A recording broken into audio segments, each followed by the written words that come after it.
Hello guys, welcome to Story Time. So this is going to be my very first story on this channel. I was going to show you a view from outside the window, but it's too dark and nothing to see.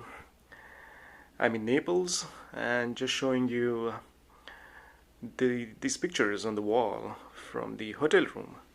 So, well, let's just get to the story. The story is The Haunting of Hill House by Shirley Jackson. Yes. So this story was written by her in this novel was written by her in 1959, and there was also a movie which came out in '64. So let's get to it. So hope you like it.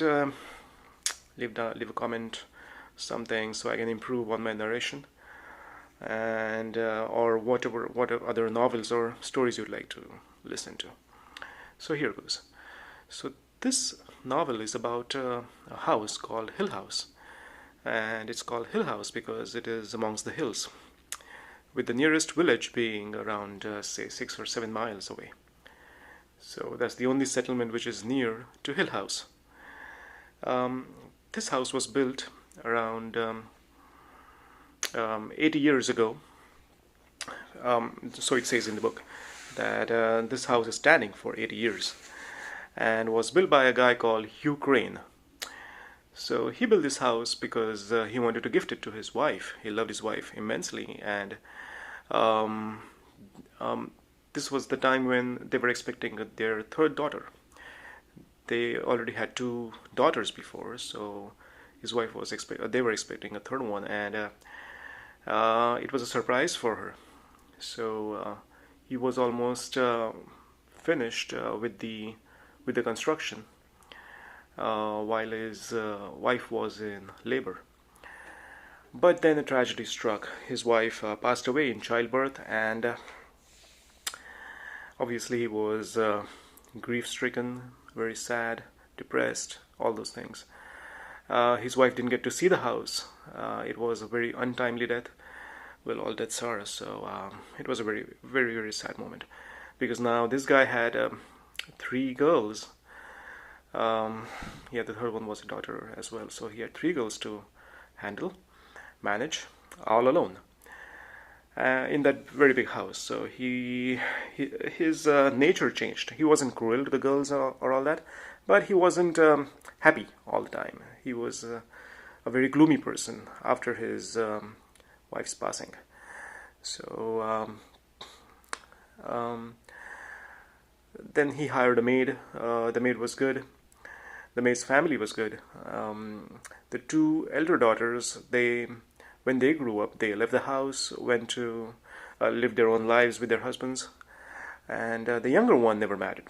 The younger one stayed in the house, looked after her father, and her father, he loved her a lot because she supported him in his time of need, and the maid as well. So he obviously gave the whole estate or the property to the youngest one, who looked after the after the house, and also himself. So she got everything. The elder ones carried some bitterness with them because, yeah, obviously because of the fact that they got nothing, but they deserved nothing. So to begin with, then the youngest one, she was a very, very kind one. Before she passed away, she handed, or yeah, she gave it all away to the maid. Yeah, surprisingly, to the maid. And the maid was also taken aback with that move. Now the elder daughters were furious. They actually, the middle one, the number 2 daughter, actually went to long, bitter lengths to take it out on the maid, trying to convince in the court of law that the maid forced the youngest one to get all the property. So, but she couldn't prove nothing. So she couldn't prove anything. So the maid got everything eventually, as the will stated. and the elder two daughters got nothing again. So, but now all that wealth came with a price. The maid belonged, or the maid came from the village which I mentioned earlier, which was 6 or 7 miles away. So she was also a very humble and um, low-income person. But she used to get to stay in the estate all the time because of her work. So she knew how to take care of things, and but that didn't get into her head. She had no air of any kind, no show off or anything. Even after she got the estate, she stayed humble. But the villagers, you know how it is, they all turned against her. They also thought that maybe she had something to do with, instigating the youngest one to get all the property. So they all turned enemies, and that was that. She had no friends. Her life was actually more better before getting that property. So sometimes you come into wealth, and many of the people become jealous too. Some unknown people try to be your friends, but the known people also, they become jealous. Um, because now they are also expecting something, but it doesn't work that way, right? So, yeah, so she came into property, she started living there full time, and then she passed it on, the estate, to her relatives. And now, currently, the property, now that we come back to the current position, um, current time, now the property belongs to an old lady, who is a descendant of that maid. And the old lady is now going to pass on the property to her nephew, who is a guy of in his late 20s, and not so well to do, because he always got things easy from his parents, his grandmother, his aunt. So he has not known struggle. Um, but he knows that, and he knows where he's falling behind, and is trying to make amends. So his aunt believes in him. Um, so what happens is, um, this estate is the aunt is not staying there. The estate is locked up.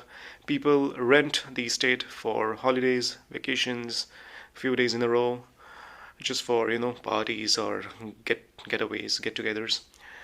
But they don't tend to stay the entire length of their stay. They tend to move out after complaining about noises in the night, temperature drops, bangings, and all that sort. But they never saw any ghost, as in a real ghost, or an apparition. So they never came into being with supernatural thing as such. So they had no concrete. Nobody had concrete evidence about anything. But whoever stayed there, they all had the same account of whatever was happening. So these things were common: banging, temperature drops, and loud noises, and all that stuff. So yeah. So now a doctor, psychologist, he wanted to make a documentary on that house, and he was very much interested in actually coming across a phenomenon, because he never believed in ghosts or supernatural beings. So he wanted to experiment along with others, along with the three other people, because he wanted to see how an average human mind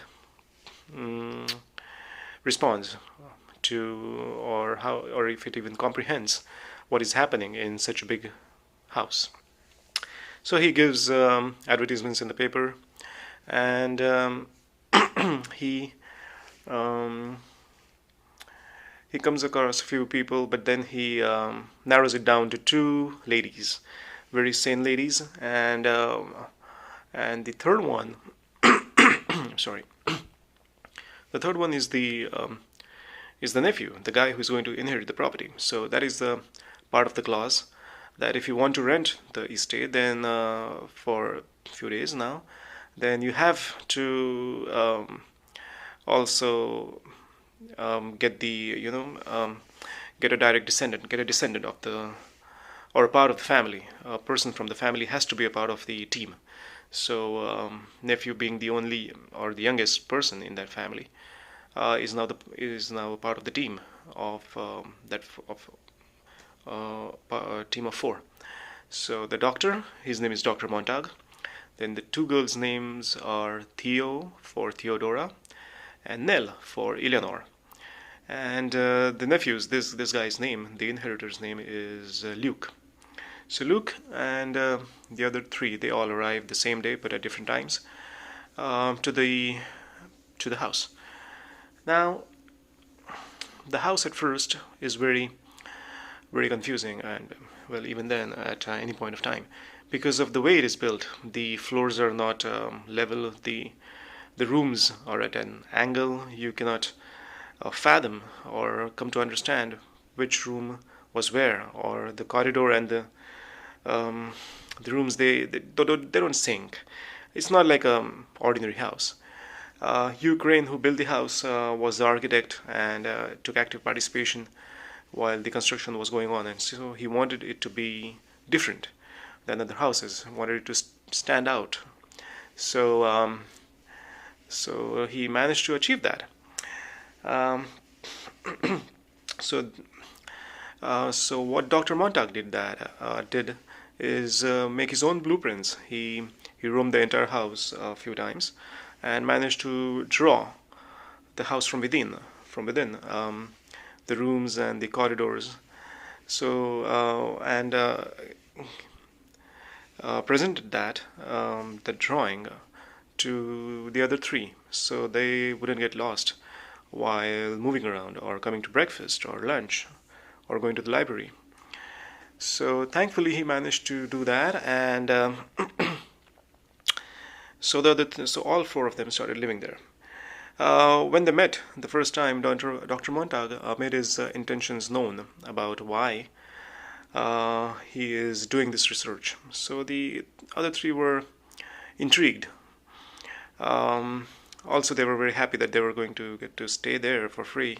Luke, well, it doesn't matter much to him. He is the owner now, anyways. So, but the girls got a very fancy vacation, and that too free, no cost as to food or living or just traveling to and forth from their places. That's all.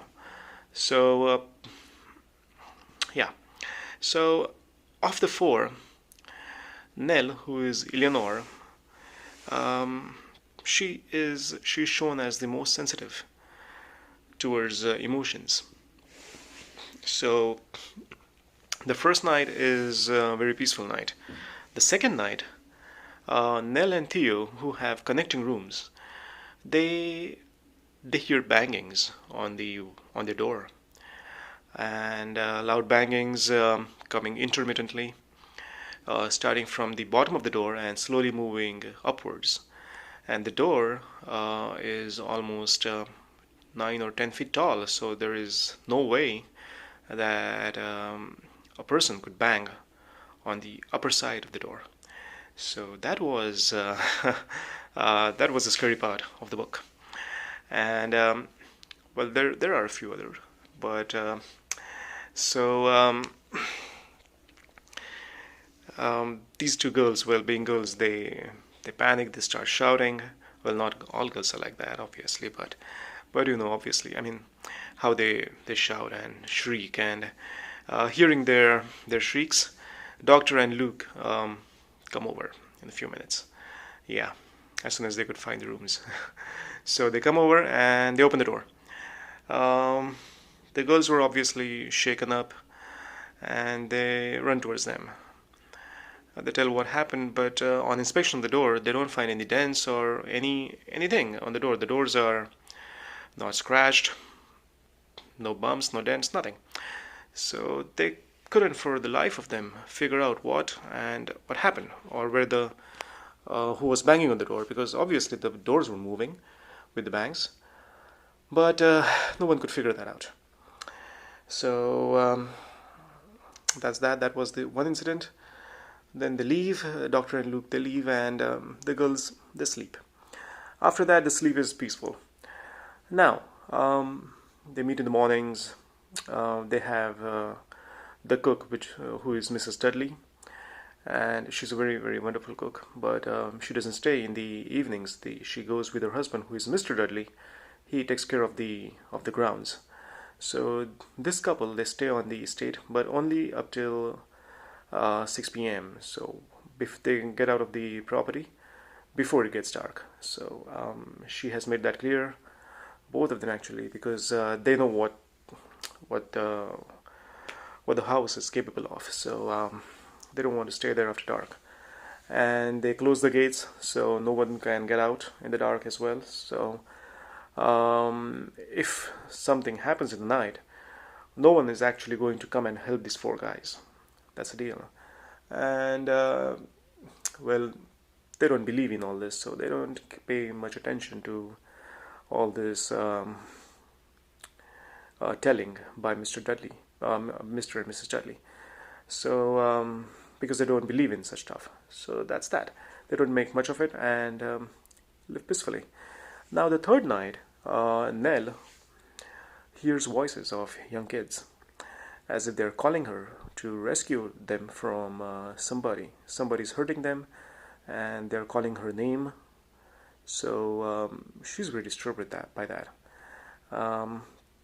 She goes out of her room, looks, but sees nobody outside in the corridor, and goes back to bed. Has the same feeling, or she hears those voices again for a couple of nights, and sees nobody. But then one night she actually follows the voice, but then she's not actually awake. She's following the voice, but she's subconscious. So you can say that she's sleepwalking. So she is now walking all alone in the darkness outside her room through the corridor, and now she has come to a place which is called the greenhouse, and it's a very, very big greenhouse which is attached to the estate. Now this greenhouse has a spiral staircase, which is, well, as you can assume, the house is 8 years old, so even this staircase is 8 years old, and it is now rusted. So she is now climbing the staircase and going to the top. Now there is no way that a rusted staircase can hold or take her weight, but somehow it does, and she doesn't fall, and she's at the top. And at the top, she's calling out for the boys or the girls who are calling her name, trying to save them. So hearing her voice, her loud voice, because she has been shouting for a long time to stop, not hurt them, leave them alone, and so on and so forth. So the doctor and Dr. Luke and Theo, they all come over running towards her voice and find her to be standing at the top of the staircase.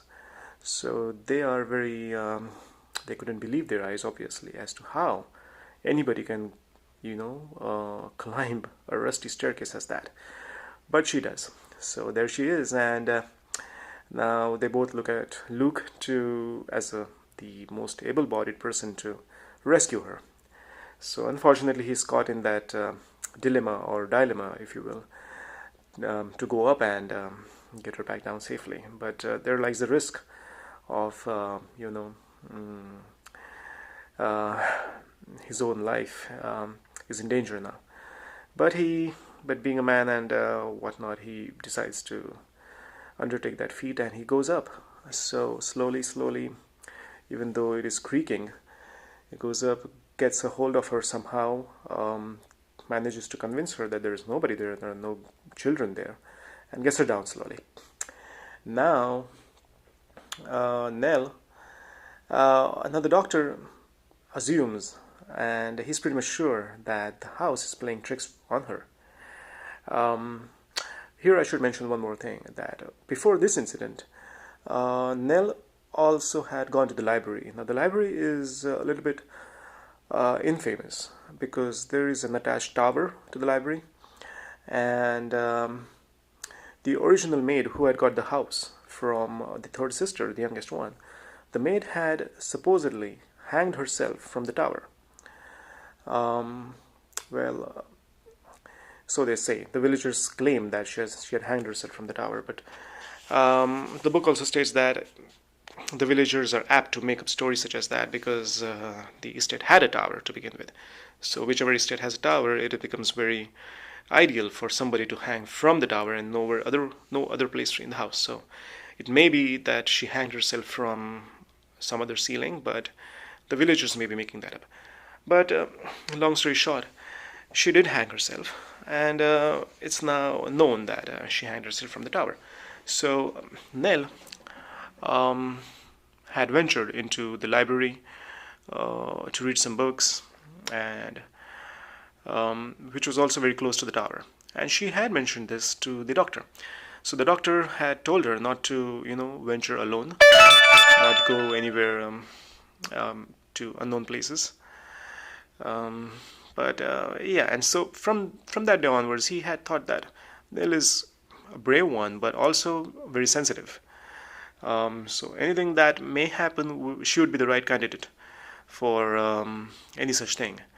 Hear something or react to something. And after seeing this, what she was capable of doing, he was convinced that the house is somehow playing games with her. And she's reacting to something that maybe is there or is not there, but he doesn't want to take any more risks. And so the next morning, he and the other three, he and the other two, they ask Nell to leave. So Nell is dumbstruck. Nell doesn't know where to go because she has her own house, but her elder sister took that over, and they expect her to live with them. And her elder sister is not such a good woman. She's a very mean lady. Nell was the only girl who, amongst the two, who actually took care of her mother for the past 11, 12 years. The elder one shrugged her duties and because saying that she had a daughter and she had no time. So all the duties towards their mother was performed by the young one, who is Nell. So Nell had no life of her. This was the only opportunity that she got, and she was here.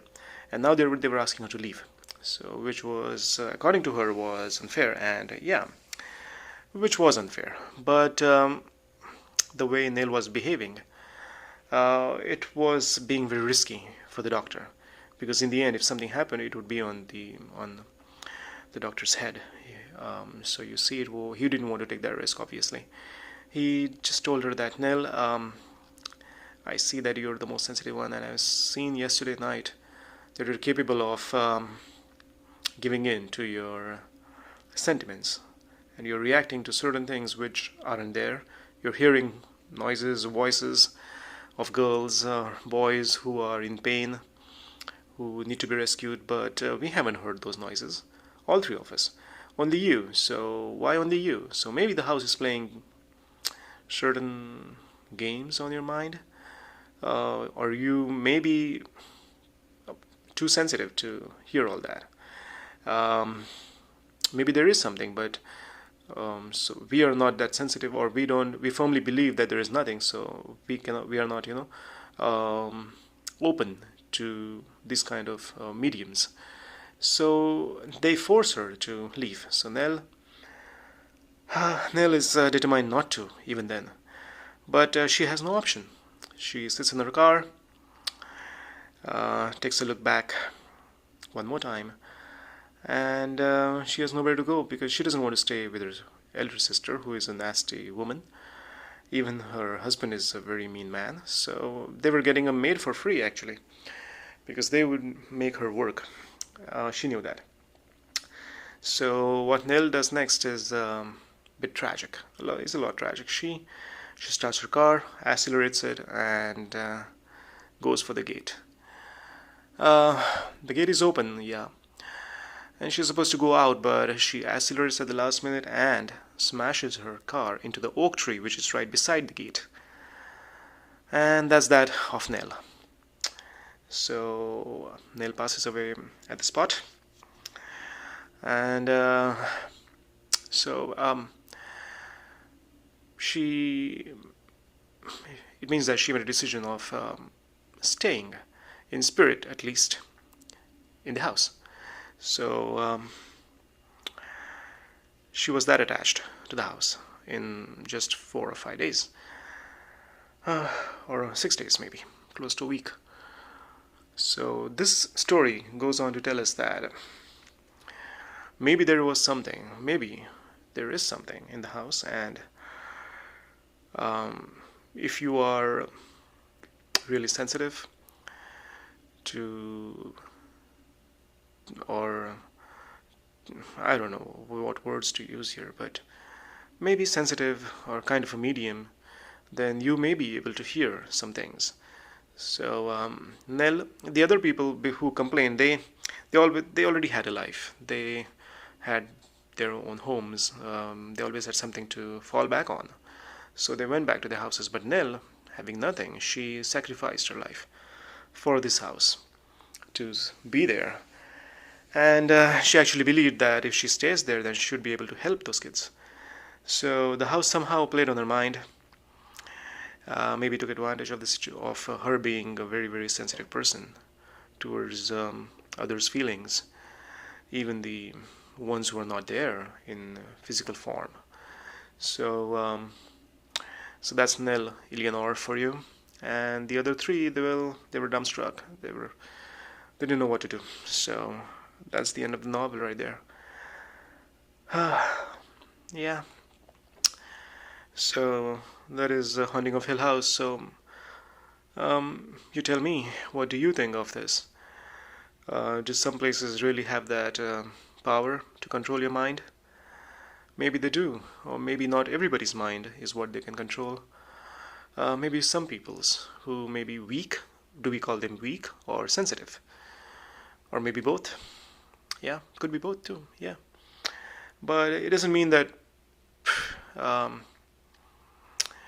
they have to take that way out. You know, you can be helpful. You just need to know where to stop, draw a line. Or maybe there are spirits who are super attached to some people because they believe that these people or a particular person can help them out once they join them in their own form, which is not in the physical form. So, which is a very, very scary thing to even think of. Yeah, hope you liked it. That is the novel, The Haunting of Hill House by Shirley Jackson. Okay, if you're right now reading it, then please don't listen to it. This story, I should have said this before. But well, okay. I'll keep uploading if you want any particular novel, story of a novel. Let me know. I'll be uploading a few other stories from Stephen King or James Patterson. These are mostly Alex Cross and detective novels. Mostly Stephen King, yeah. Yes, so leave down in the comment, leave a comment in the box, and I will improve my narration next time. Cheers. Good night. Bye bye.